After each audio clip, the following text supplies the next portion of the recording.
Hey, welcome back to Women in Sales Leadership. I'm Amy Evans. I'm your host and executive leadership coach. I help high performing women and men in B2B tech get hired for roles, promoted and hired into roles that they actually want, and make real moves into executive leadership. I'm so glad you're here today. Okay, this is what we're getting into today. I want you all to stay to the end because I'm going to give you these three things. Number one, a really clear picture about your resume. Ooh, the resume. I know. A really clear picture about why your resume could actually be working against you. And you might be thinking, Amy, resume, what resume? I haven't thought about, dealt with my resume in years. Don't worry about it. I got you. We are going to cover this. Number two, the difference between a resume and your story and why that difference is everything now and always, especially in this market, whether you are gunning for a promotion, whether you are getting ready to go look externally because you've realized there's not a path for you inside of your current company. This is what's important. And number three, I'm going to give you something that will help you start to think about it in a totally different way in this conversation. Here's what I keep seeing in the conversation that I've had, and I have had more than 50 conversations with sales leaders over the past year. Of course, we all know the market's changed. It's tighter than it was a couple years ago. Any opportunity that you are wanting, whether that is moving up into a new role inside your current company, getting promoted, taking on additional leadership, or getting an opportunity to even go outside of your current place, wherever you are. And some of you are in the middle of a job search, and I get you. So you're going to get something out of here. So this is what I keep seeing is that these companies are getting so more deliberate. The processes are taking longer, and there's a big choice of qualified leaders to choose from. And the leaders that are making progress, the ones that are landing the roles, are doing something totally different. And it's something that you can absolutely do. The ones that are getting hired, it's not because they have more experience than you do. It's not because they're better than you are. It's because of this one thing. Your resume is not your story. And if you don't know the difference, that's exactly what we're getting in today. And before we get into it, I want to ask a quick favor. Think of somebody who you know absolutely needs to hear about this today and forward it to her. That is the way that this show gets more traction and it gets more support. So send this conversation on to someone, give them a little gift today, and let them have the benefit of this info. It takes 10 seconds. And I'm going to give you a gift too. Listen, I offer this every conversation. I'm going to offer it again. And if you've been thinking about it, this is your message from me to you that it's time. Go check out my website, grab some time with me, amyevanscoaching.com/work with me. It's so easy. Grab an hour with me. We're going to talk about you. We're going to talk all about where your career is, where you currently are, where you want to go, and you'll leave that conversation uplifted.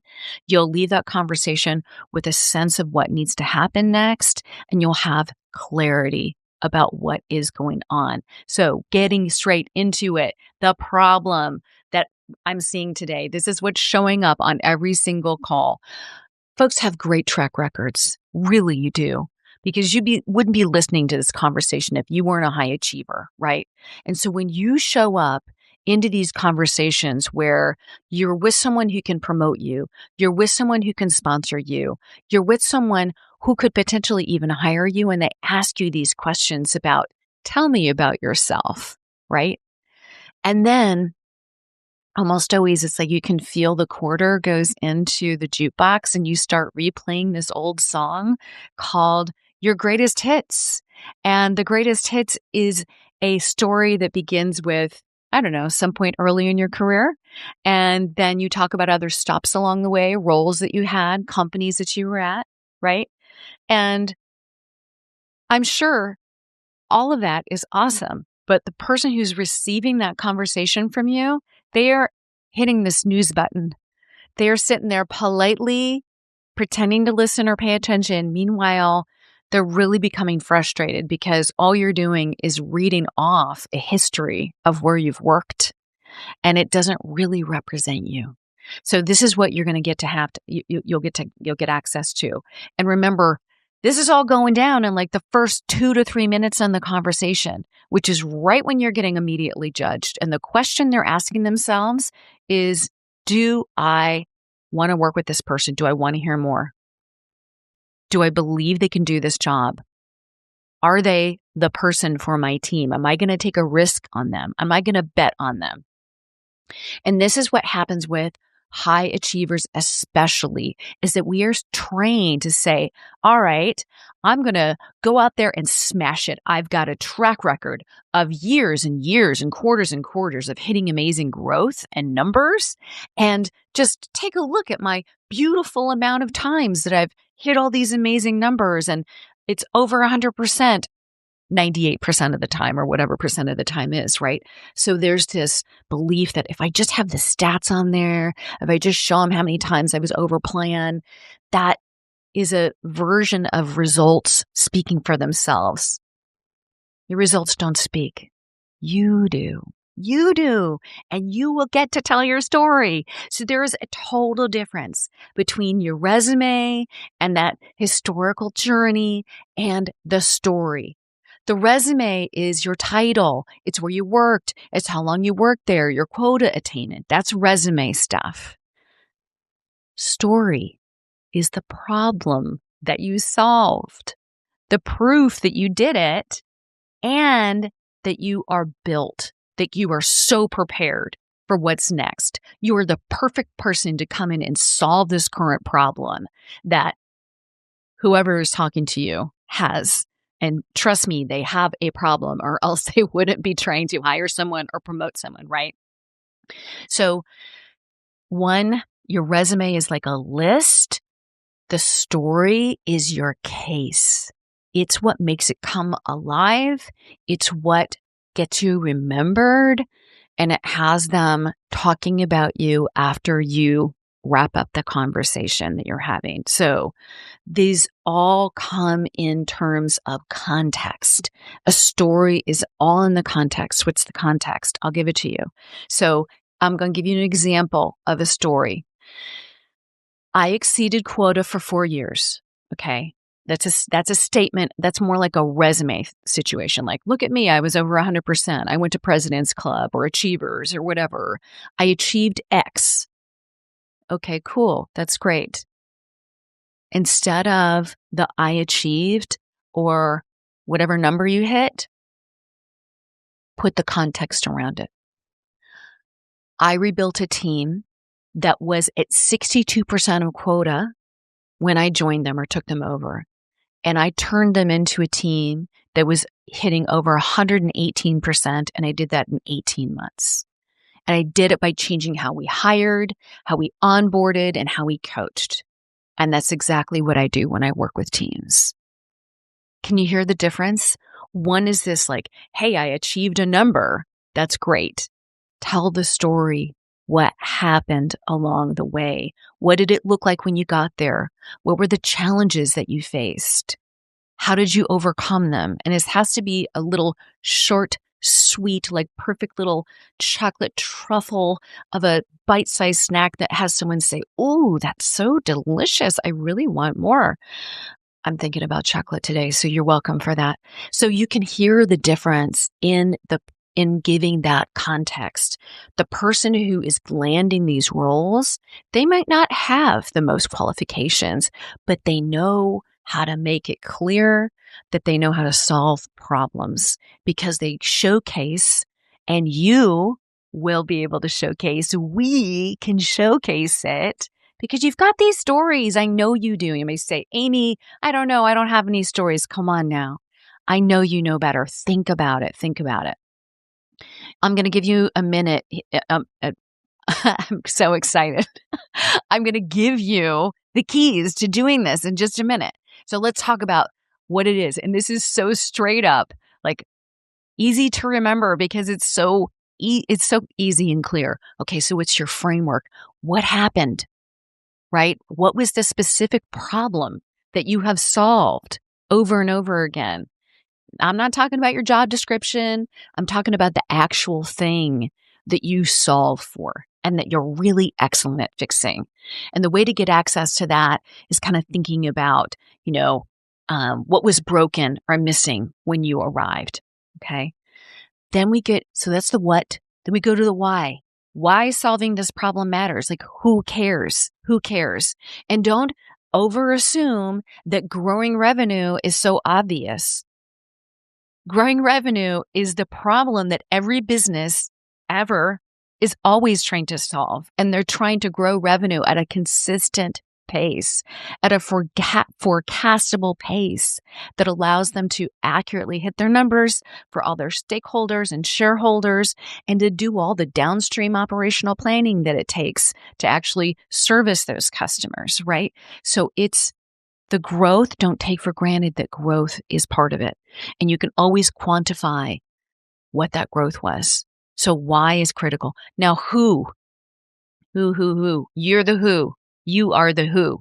Your leadership philosophy. And what's interesting about this is that what you do as a leader feels so natural to you that it would be someone, when someone asks, like, what's your leadership style? What's your leadership philosophy? You can probably come up with some words that sound right, or, everybody uses, like, I'm a servant leader. I'm a heart-led leader. I'm a results-focused leader. I'm a fill in the blank, right? All that's fine. I think when you really think about a leadership philosophy, it needs to be coming straight from your heart, not some other business book freaking definition of what kind of a leader you are. Because the reality is you are multiple flavors of leader depending on what the situation is and what's needed. But there are some general guiding principles, some values that guide you and your leadership. And it's worth it to take some time to think about it. I bet right now you can think of 3 words or 4 words that describe you as a leader. Whatever first pops into your mind is the right answer, because your body knows. Don't overthink it, right? What kind of leader are you? And you might be saying, Amy, I don't lead people right now. I'm not a people leader. That's not true. You are a leader. You lead yourself. I guarantee you aren't out there selling all by yourself. There is a team of people around you supporting you who make your work possible. And you're likely having to get those folks rallied behind you, get them to do things for you, to support you. That's leadership. That's leadership. It's not always a title. So there are 3 elements: the what, right? What's the specific problem? The why solving it mattered, like who cares, little context. And then the who. Who are you? What kind of leadership values? What's your leadership philosophy that you bring to the table? Your 3 words, right? And I'm going to give you my 3 words because these are my 3 values in case you want to borrow them or steal them or build on them. Mine are: I lead with integrity, I lead with joy, and I lead with growth, right? And I can explain what all those things mean if someone asks me, like, what does it mean to me? Not the AI definition or what someone else says those words mean. What do they mean to me? For me, integrity is doing what I say I'm going to do when I say I'm going to do it. And I hold other people to learn how to honor their own integrity. Joy, pretty self-explanatory. If we aren't having fun, baby, why? Why can't we have fun? It's a fun job for the most part, and we can make it as fun as possible. And when we are that way, and our team is that way, and our customers feel us being that way, guess what? Everybody wants more of joy, baby, joy. So that's for me. And then the third one for me is growth. Growth, always growing, curiosity. We're going to try things. We're going to see if they work or not. We're going to grow. We're going to learn. We are innovating over here, baby. We aren't just standing still. That's the leadership philosophy I bring to my team. And feel free to borrow those. Take them. I didn't invent them. I got them from a list of big page values, and those are the 3 that, like, when I bring it all down to those three things, and then Brene Brown will say, Amy, you're really only supposed to have one word. And I'll say back to Brene in my imaginary conversation with Brene that I don't really have, but in my mind, she and I do have talks and she's a good friend. Anyway, the one word is integrity. Because if you got integrity, you do what you say you're going to do. You're going to honor yourself. You're going to honor your commitments. Those are the things that make it all run. All right. I got excited there about values. How do you tell the story? Let me tell you, this is what we're going to do. You are going to right now do this. I don't care if you're folding laundry, you're out for a walk with the dog. We're going to build a narrative story for you right now about you and your career. And all you have to do is sit here and think about it. And, pretend that you're answering these questions back to me. So here we go. So make a mental note, think back, go back in your career library of all the things that you've done. You've probably forgotten some of the crazy things that you've had to do, right? But write down, if you have the ability to sit down and write something. If you can't write safely because you're driving or folding laundry, that's obvious. Don't do that. But make a mental note. What's one of the biggest problems that you've solved? A problem, not an accomplishment, a legit problem. You showed up, there was a problem. What's a problem? Just go with the first one that comes to mind. A problem that you've solved in your career. What was broken or missing when you got on the scene? When you took on the role, when you took over the department, when, the company got completely restructured? What happened? What was broken or missing when you arrived? What did you specifically do? And think through it. Think through it. What did you specifically do? And what changed because of you? I'm going to give you them again because it's a chance to get it into the brain. So think of a problem that you solved. What was broken or missing when you got on the scene, when you arrived? What specifically did you do? And what changed because of you and the actions that you took? And it's the way that you can really get access to it if you start to refine this, because your first pass at this is going to be a bit long. It's going to be a little wordy, and that's cool. Don't worry about it. Don't worry about it, babe. We're just figuring it out. We're growing right now. We don't have to be perfect right in a second, but we're going to get your problem figured out, the problem that you solved, and figure out what was broken or missing when you arrived. Think about what did you actually do, and think about what changed because of you. And this is a so that test. So I did X so that Y could happen. Okay. Start to think about it. And after you've thought about it, if you really want to go bonus points, go write it down somewhere, even just the bullets. And I invite you to kind of start testing it out and get into a micro moment. You could get into what happened in a month. What you can look at a time period of a quarter. You could look at a time period of a year or 2 years. Just over a time period, zoom out a little bit and think about problems that you solved. And you could have problems that were smaller time bound based, 1 month or a quarter or a year or 2 years. Inevitably, you are going to start seeing the problems that you solved. And I want to invite you to be audacious and give yourself credit, be bold and say, I did do that because it's true.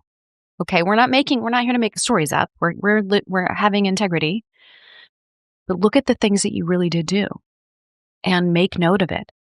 And these become the bones of your story. And that's the time period. I walked into a situation that was a complete and total, duty show.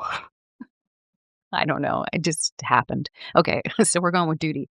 So I walked into a duty show and I fixed it. And this is how I did it. Even maybe you don't want to curse, but you think of a way to tell the story. But that's the kind of stuff that makes someone remember you. And it helps you get really more confident in how you're talking about it. This isn't just for job searches. For those of you who are job searching, it'll absolutely work. For those of you who are like, hey, I want to get a promotion here, baby. I want to stay. I want to move up. It's time. It's time. I'm ready. Start telling these stories. Start giving yourself some ammo to go to battle with. And tell these in your skip level meetings. If you have an opportunity to present in front of a group, right? Speaking opportunities. These leaders, they need to hear from you. They need to hear your story. And you not telling your story is like you robbing them of knowing what an amazing leader you are. Here's what I want to leave you with today. You have done all the work. You have an amazing track record. I promise you, you do. The things you think that weren't a big deal, if you would have looked at yourself when you were, in your early 20s and said that you accomplished that, you would be blown away, right? So you have this experience that someone is genuinely looking for right now. And the opportunity is for you to start to learn how to tell your story in a way that lands, in a way that represents you, that honors you, and helps someone see what you are capable of. This is what fills me with so much joy about this work. Your story already exists and you aren't making any of this stuff because it's so true. We're not creating someone that you're not. You are being you. We're just going to, clean out some of the stuff in the closet so we can get to the gold that's right there in your career story. And if you do practice saying it out loud, like tell somebody, tell your kid, tell your spouse, tell a work bestie, like practice telling this story so that when you start to do it, it feels so natural and normal. And I want to support you. And if you want support in doing this work and you've been thinking about it but not taking any action, come find me at amyevanscoaching.com. Share the love, share this episode with someone you know who is out there working hard to get to the next level and has dreams and aspirations to do that.